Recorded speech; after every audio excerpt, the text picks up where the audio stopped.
Joining us now to offer some more perspective on this case and the implications of it is Ahmed Banafa, San Jose State professor and a tech expert. Ahmed, always good to see you. Thank you for the time. So let's try to understand this ruling here. Why do you believe the federal judge in this case reached the conclusion that Google's advertising technology is acting as an illegal monopoly? Good to talk to both of you, and I'm glad to be here. I mean, to understand the basis of this judgment, you have to understand the two components that covered in the judgment without going through the technical details. But if you are a customer of Google, there is something called Ad Manager, where it's going to give you, give you some kind of recommendation where to have your ad on your website, at the same time the number of the visitors and who visited, who clicked. So this is the first part.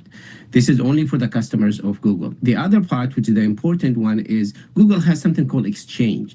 That Exchange, take for example a famous website like ASPN or NFL.com.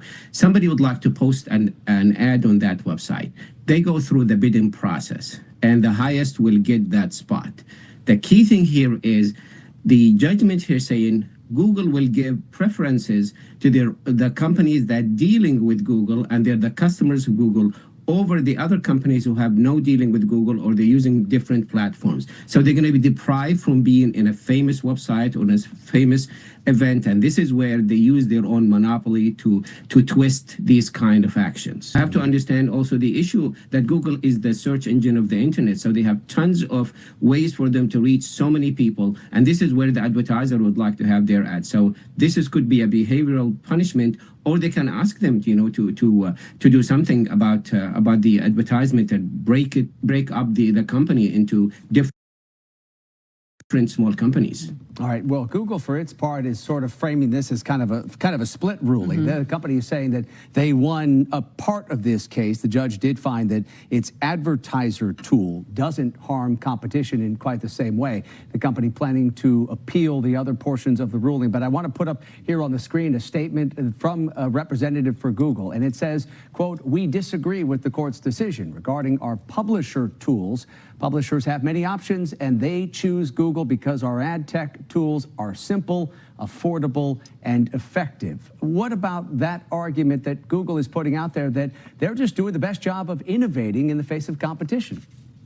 Well, I mean, it goes back to the monopoly. If you don't be part of Google, then you're not going to have the ability to reach more customers, or because they have this data. Beside, what guarantee that Google will have this kind of refraining themselves from giving the bid or giving that position of the ad to their own customers? There is no mechanism to confirm that, no mechanism to stop them from saying, okay, because you're my customer, I'm going to accept your bid, because they know exactly who's bidding. They know how many they're bidding and how many people are trying to get that spot for the ad. But this is the essence of the case, is there should be some kind of a mechanism to make sure it's fair for everybody. But Professor, because the government didn't win all of its claims here, do you think that makes it less likely for Google to divest part of its online ad business?